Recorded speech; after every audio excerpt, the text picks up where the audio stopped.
daawadayaal iyo dhageystayaal ku soo dhawaada barnaamijka BBC-da ee baraha bulshada telefishinka iyo waliba raadiyoga aad ka dhageysan kartaan caawa ama maanta baan raada waxa marti ah Saacada Mire oo ah gabadh Soomaaliyeed oo ku takhasustay cilmiga taariikhii hore ama archaeology shahaadada PhD-ga ay ka qaadatay jaamacadda London marka Saacada wax badan bay ka soo shaqeysay oo ku saabsan xagga archaeology-ga iyo asaartii hore ee Soomaalida laakiin caawa Saacada halkan waxa ila fadhidaa waxay soo qortay oo ay soo bandhigtay buug cusub oo la yiraahdo Define Fertility oo ka dhigan dhaqamadii hore ee dhulka Soomaalida ka jiray ama Afrika ka jiray ama waqooyi bari ka jiray ama Soomaaliya ka jiray Saacada ku soo dhawow BBC-da aad baan ku soo dhaweynayaa waan dhawahay bidaan oo mahadsantahay Saacadiyo in mar horena waan BBC-da wad la kulantay wad la soo shaqeysay documentary bad kala soo shaqeysay dhageystayaasha iyo daawadayaasha BBC-na wala socdaan shaqadaada laakiin caawa halkan waxaan u fadhinaa arrimaha inaan ka hadalno buuggaasi buuggan aad qortay maxaad nooga sheegi karaysaa ee taariikhii hore ka hadlaya buuggani waxa weeye buug aan bilaabay adigu 10 sano ka hor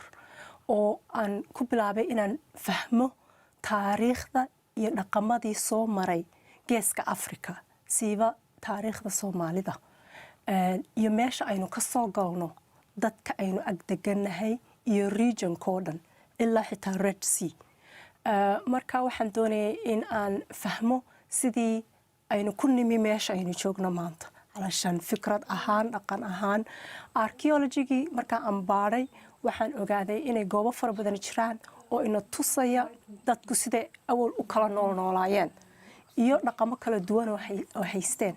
marka dhaqamada waxa dareemaysaa qaar waa inoo gooni qaarna waxaynu la leenahay la wadaagnaa dadka agteena ah diinta islaamkana imika waxaynu la wadaagnaa dunida oo dhan marka waxaan eegay imika kale tole magaalooyinkii hore magaalooyinkii qadiimiga ahaa si aan u fahmo bulshadu siday ahayd intaynan xitaa qortooyooyinkan aynu imika naqaano ee Awdal Kingdom iyo Ifat Kingdom ee muslimka ahaa ay taariikhdoodii inuu aynu kuwa ka horeeyay kuwan inuu baynu wax si yar ognahay waayo waxa diinta islaamta ayay fidiyeen oo taariikhdii waan yarahaynaa laakiin aasaartan baara waa 5,000 sano marka waxaan doonayaa inaan fahmo ilaa ma at least 3,000 years horta 3,000 sano way 3,000 sano ugu dambeysay ay isbedeladii ugu weynaa dhaceen waan gartay Saacada sida og tahayba dadka Soomaalida taariikhda Soomaaliga taariikhda islaamku waa diimiha waaweyn Ilaahay soo dejiyay diintii ugu dambeysay weeyaan matalan waxa weyn dhawaan bay timid laakiin dhulka Soomaalida ama geeska Afrika markaas dad badan taariikhda diinta islaamka wax dhaafsiisanba ma hayaan maxaad kala kulantay baaristaadaas dadka Soomaaliyeed ee dhulka wax ma laga qoray hore ma jiraan aasaartaad aragteen aad magaalooyinka sheegaysid aragteen iyo maxaa ugu la yaabka badnaa baaritaankaas intii uu socday islaamka ka hor baan ka hadlayaa runtii taas waxay ahayd su'aalaha ugu weyn aan buuggan isweydiiyay oo waxaan doonayay inaan fahmo dadka inaga horeeyay inaga waxa la yiraahdaa quruumihii hore meesha deganaan jiray marka sidii inagu kamid ahayn quruumaha ay dadku u sheegaan sayna ka soo farcamin dadkii marka laakiin waxaan fahmay sababta ay u haystaan fikradaasi dhaqankii ayaa isbedelay marka dhaqamadani iyo waxyaabaha aan aasaarta imika ku arkaynaa waa wax aynan runtii dareemaynin inay inaga tahay waa diinta islaamka habbaynu dhaqanaa imika kale waxa jira xabaalo aad arkayso inay ku rideen weelal ama ay ku rideen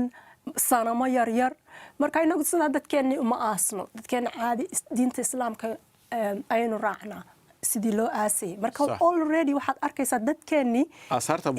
aasaartii baaba muujinaysa inay dadkani naga duwanaayeen haddaan kaa dhex galo waad og tahay Saacadiya dadka Soomaalida diinta islaamka haystaan dad badan ayaa hawshan waddo kale dadka qaar waad aragto ma jecla taariikhii hore xitaa in la baaro fahamto ma jecla in la ogaado wixii hore waayo imka adduunku uu socday laakiin dadka Soomaalida qaar baa sidaas maxaad markaasi sideeba dadka ku fahamsiin karaysaa inay hawshanaad baarista ku samayseed buuggan ka qortay define fertility oo kale waxa aan anigu isleeyahay dad aan taariikhdooda ogeyni ma fahmayaan meeshii dunida ka soo galaan inagoo horta runtii maadaama aynan baarin dhulkeena diinta islaamka ka hor waxa inaga maqan resources badan iyo fikrado badan oo aynu la qaybsano dunidoo dhan maanta muslimiin baynu wada nahay waxani waa taariikh hore laakiin haddaad og tahay taariikhdaada iyo meesha aad ka timi waxaad fahmaysaa dunida meeshay dadkaagii ka soo mareen iminkoo kale tole strategically dhulka Soomaalida Horn of Africa meel wuxuu strategic uga yaala caalamka waxa soo maray dhaqamadii civilizationadii dad maaragtay horumar xada gaaray horumarkaana waynu ka tirsanayn aasaartu waxay ku tusaysaa iminkoo kuwaas waxba nooga sheegi karaysaa Saadiyo iminkoo kale tole waxa kamid ah Africa kale tole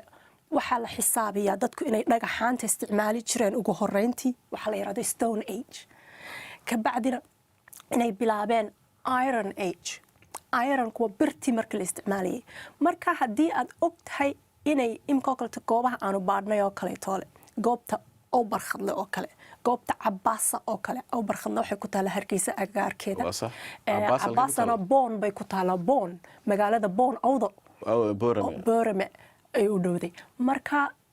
goobahaasi waana waxay ka badan yihiin ilaa 100 magaalo oo aanu baadhnoon naqaanoon maabab ka samaynay waxaad arkaysaa in dadkii halkaa deganaa aynay ahaynuun sidaynu u qabno imika inay nomad aynu ahaynu wadanay maxaa la dhahayay reer guuraa xoolo wadatamo aynan ahayn ee ay runtii economigani uu ahaa one economy aanu qof walbaaba hawsha u waday dhaqaale kala duwan la waday marka dad baa waxay ahaayeen specialists oo waxay soo saarayeen waxa dadka kale oo dhan u baahan yihiin soo imika kale tolo iron-kii wuxuu ahaa technology horumar tusaya marka waxay iron-kii bay birti bay shiili jireen waxay ka samayn jireen waramadina waa muhiim waayo waa habka ay ugaadhsan jireen ama ay u dili jireen xoolaha qaar ku dagaalami jireen isku difaaci jireen marka wuxuu keenay revolution oo kale marka taasaynu ka mid ahayn waxa ka mid ah iminkoo kale tole habka aynu ula dhaqano xoolaha xitaa taa cilmiga ah medicine veterinary medicine xoolaha dadkii ma nahay xoolo dhaqato waa inaad fahantaa sida xoolihii loo daweynayay sax marka cilmiga xitaa taa ku duugan aynu u baahannahay maantadan waan gartay aasaartaas kala duwan oo dhan waa la helay waad og tahay qofka Soomaaliga caadiga imika markaynu eegno Saadiya wad ka shaqaysay waxa lagu murmaan ma arab baynu nahay arab manihin kan way fahamtay waxaad moodaa inay tahay in Oromadaynu walaalanahay ku sheetiga baynu nahay ama arab baynu labadaas inta badan lagu murmaa marka waxaad moodaa inaan runtii loo hoosba loo daadegin oo la oran maxaa ka horeeyaba intii aad baarista ku jirtay dawladda Soomaaliya intaana burburinay Maxamed Siyaad Barre waxa jirtay wasaarad qaabilsanayd dhaqanka iyo Soomaalida iyo arrimahaas wax ka caawiyay oo qoraal ah ama documentaya ama la hore loo sameeyay baaritaana oo arrimahan aad adigu imika buugga ka qortay aad baadhay ma jiraan oo aad nala wadaagi karto waxa jira qoraalo fara badan oo ahaa anthropology waxa la yiraahdo social studies-kii dadkeenu dhaqamada haystaan hadda iyo sida ay imika kale linguistics-kii luqadeena la baari jiray bariga archaeology-ga badan cadaan baa baarayay cadaankuna waxa ay eegayeen waxyaabaha trade imika kale kuula yaryar iyo maaragtay laga helay ka yimi carabta ama ka yimi Masar marka badana may fahansanayn indigenous inaga taariikhdeena marka dadka baaraya waxay ahayn Soomaali ama luqadii xageedii ka wada ama dhaqankii ka wada marka iyagu waxay soo saareen fikradaha ah inaynu diinta islaamka ka hor aynu dadku shitiga oo deganaa dhulkan maxaa la yiraahdaa ilaa shitiga waa dadkan Oromada iyo Anfarta sida Mohadiya Konso Gadeyo waxay wada deganahay environment-kuna waa muhiim waxa jiray laba meelooda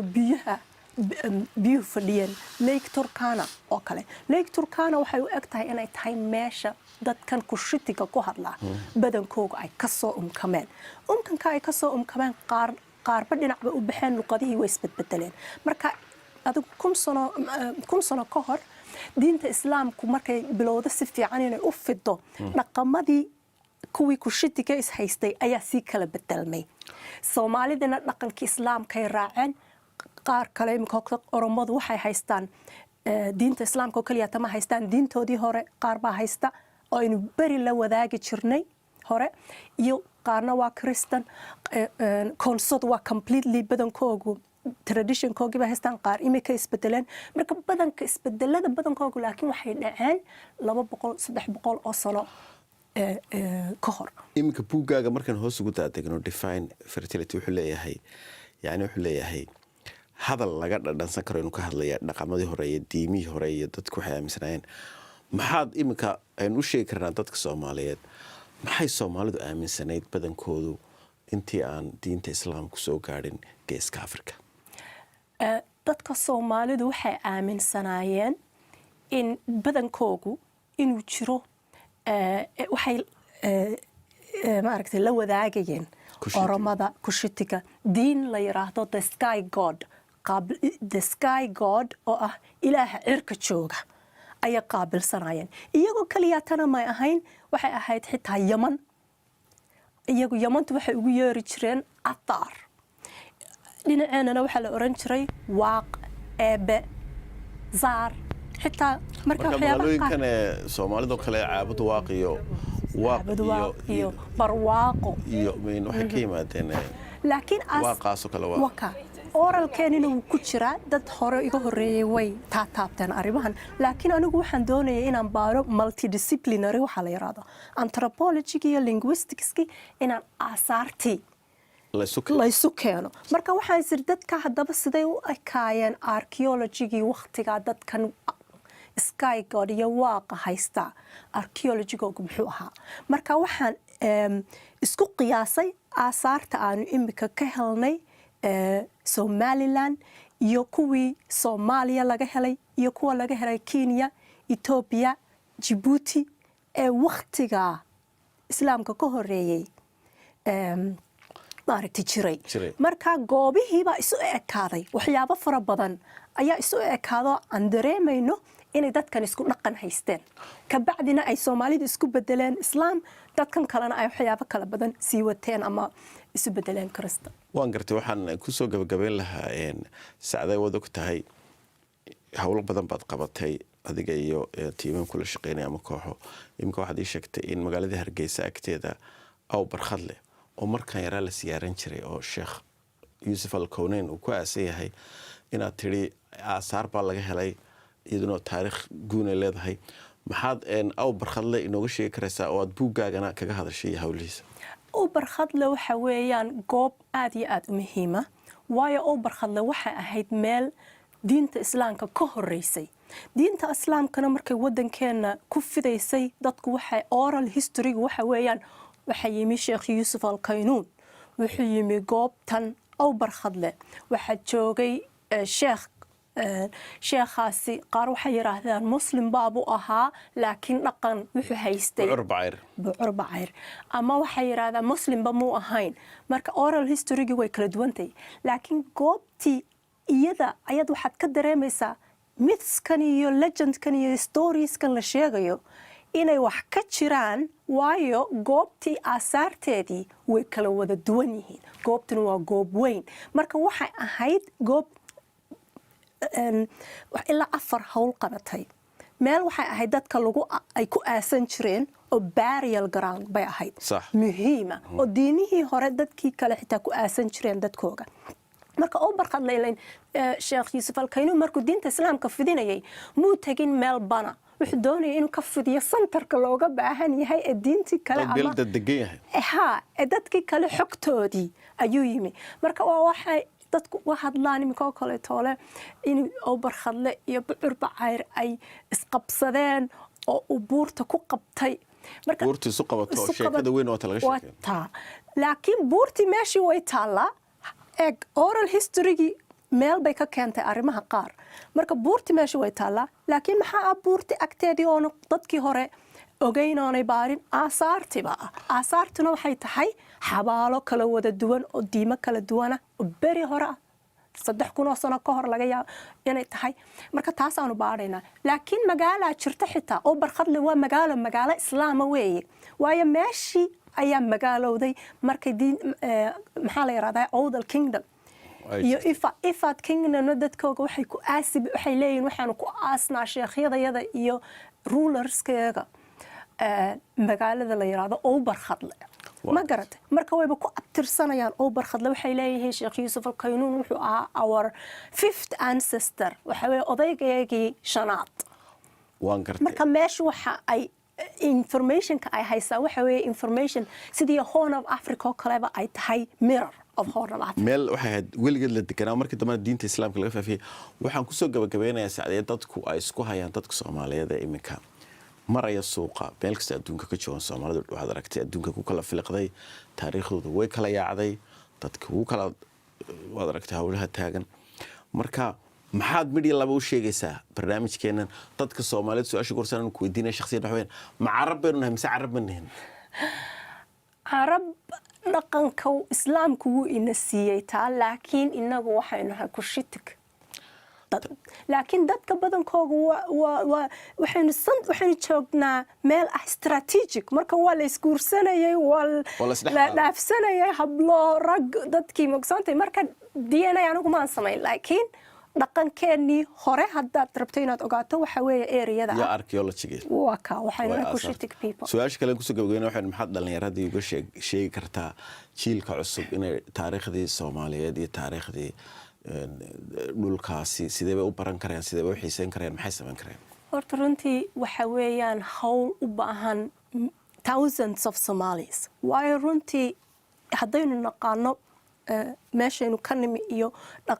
resource-kaynu lahayn iyo habkaynu